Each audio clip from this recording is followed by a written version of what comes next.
ഇന്ന് തന്നെ ഡൗൺലോഡ് ചെയ്യൂ. കാണൂ നിങ്ങളുടെ ഫേവറേറ്റ് ഷോസ്. അനഘയും സ്നേഹയും 24 മണിക്കൂറും അവളുടെ കൂടെ തന്നെയാണ്. അതൊക്കെ ശരിയാ.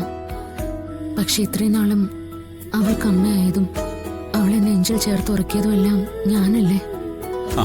താൻ വിഷമിക്കണ്ട, അതിനുള്ള ഏർപ്പാട് ഞാൻ ഉണ്ടാക്കാം. നിങ്ങളുടെ നെല്ലിശ്ശേരി വീടിന്റെ തകർച്ച പൂർണ്ണമായ മാത്രമേ ഞാൻ എന്റെ അച്ഛന്റെ ചിതാഭസ്മം ഗംഗയിൽ കൊണ്ടുപോയി നിമഞ്ജനം ചെയ്യും.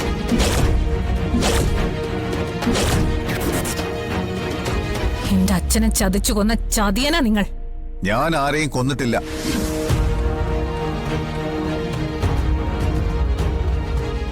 ഞാൻ കാരണമല്ല നിന്റെ അച്ഛൻ ആത്മഹത്യ ചെയ്തത്. വാക്ക് തെറ്റിച്ചതും എന്നെ ചതിച്ചതും നിന്റെ അച്ഛനാ. ഇയാളിനി ആവശ്യമില്ലാത്ത വല്ലതും വിളിച്ചു പറയൂ. എല്ലാം ഒരു വിധത്തിലാണ് അടക്കി വെച്ചിരിക്കുന്നത്.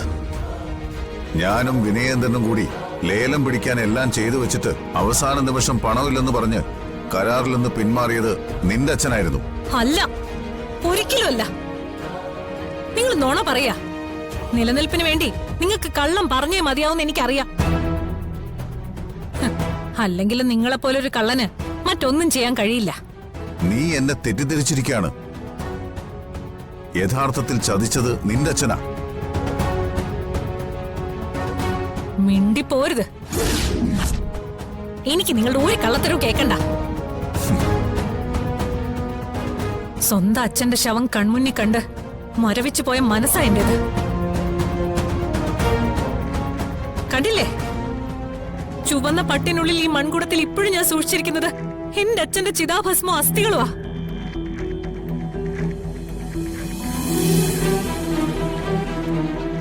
എന്റെ അച്ഛന്റെ ആത്മാവിന് ശാന്തി കിട്ടണമെങ്കിൽ നിങ്ങളുടെ നെല്ലിശ്ശേരി വീടിന്റെ തകർച്ച പൂർണ്ണമാവണം.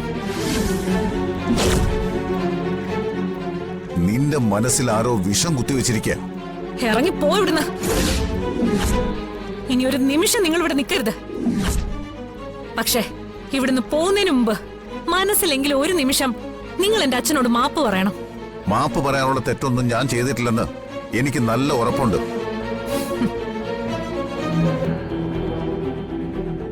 നീ ഇതിൽ ഒപ്പിട്ടാലും ഇല്ലെങ്കിലും എന്റെ മകന്റെ ഭാര്യയായി നീ ഇനി നെല്ലിശ്ശേരിയിൽ ഉണ്ടാവില്ല. അത് നിന്നോട് പറയാൻ കൂടിയാ ഞാൻ വന്നത്. നിനക്കിഷ്ടമുള്ളത് എന്തും ചെയ്യാം.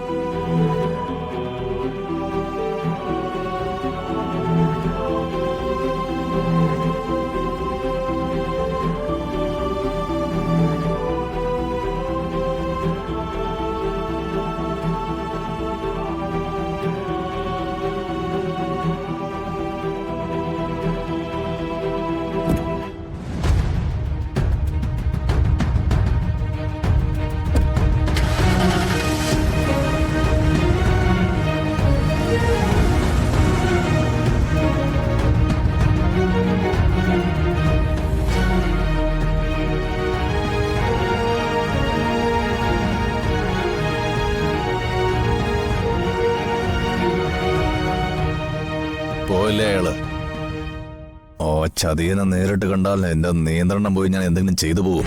അതുകൊണ്ടാണ് ഞാൻ മാറി നിന്നത്. ഇനി അയാൾ ഒരിക്കൽ കൂടെ ഇവിടെ തിരിച്ചു വരും. അന്ന് ഞാൻ അയാളെ കൊണ്ട് എല്ലാത്തിനും മാപ്പ് പറയിക്കും.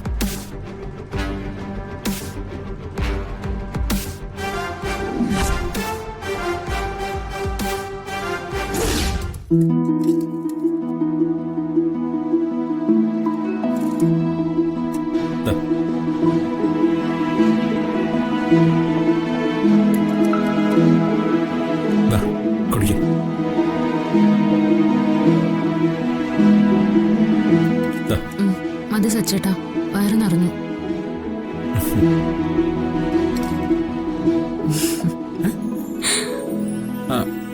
അല്ല, മുഖത്തെന്താ വല്ലാത്തൊരു ശരി? പ്രസവിച്ചു കഴിയുമ്പോ മാത്രം സ്ത്രീകൾക്ക് കിട്ടുന്ന വലിയൊരു സൗഭാഗ്യം ഇത്. എന്ത്? ഭർത്താവ് അടുത്തിരുന്നിങ്ങനെ കഞ്ഞി കോരി തരുന്നതും ചോറ് വാരി തരുന്നതും എല്ലാം. പ്രസവിച്ച് കിടക്കുമ്പോ മാത്രമല്ല, അല്ലാത്ത സമയത്തും ഇങ്ങനെയൊക്കെ ചെയ്യുന്നതില് എനിക്ക് സന്തോഷമേ ഉള്ളൂ. വേണമെങ്കിലേ 3 നേരവും ഞാൻ വാരി തന്നോളാം. അയ്യടാ, ഒരു മിടുക്കം വന്നേക്കുന്നു. എന്നിട്ട് വേണം എല്ലാവരുടെ മുമ്പിൽ ഞാൻ നാണം കെടാൻ അല്ലേ? അനിയത്തിമാരും നാത്തൂനും എല്ലാരും രഹസ്യമായിട്ട് പറയും, ഇപ്പൊ 3 നേരവും അർച്ചനടുത്തേക്ക് സച്ചേട്ടൻ വാരി കൊടുത്താലേ ആഹാരം കഴിക്കൂന്ന്. വേണ്ട, ഞാൻ തന്നെ കഴിച്ചോളാം. ആര് കുറ്റം പറഞ്ഞാലും നമ്മൾ അതൊന്നും മൈൻഡ് ചെയ്യേണ്ട ഒരു കാര്യവുമില്ല. ഭാര്യയ്ക്കും മക്കൾക്കും എല്ലാം വാരി കൊടുക്കാനും അവരെ ഉറക്കാനും ഒക്കെ ഏതൊരു ഭർത്താവിനും അച്ഛനും അവകാശമുണ്ട്.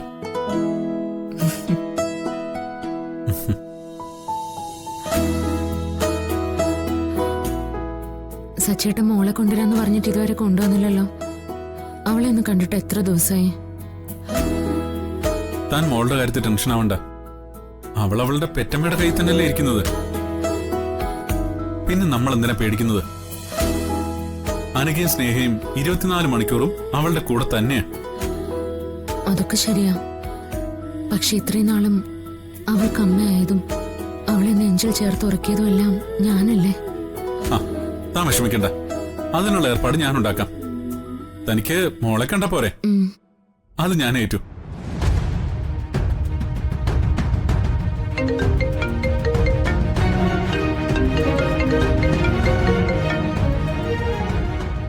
ആ, ഹലോ സന്ധ്യജി.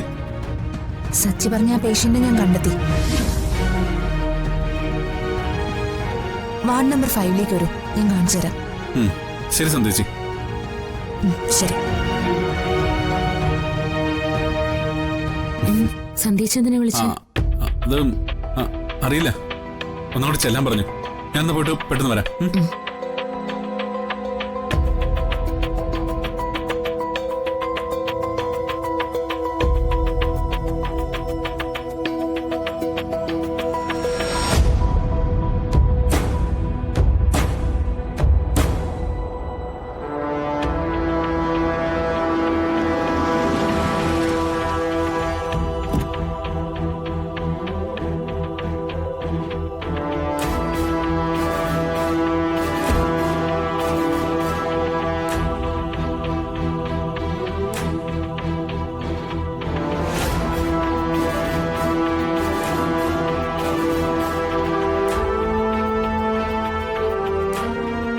എന്താ ഞങ്ങളെ ചേച്ചി ഡിവോഴ്സ് ഒപ്പിട്ട് തന്നോ?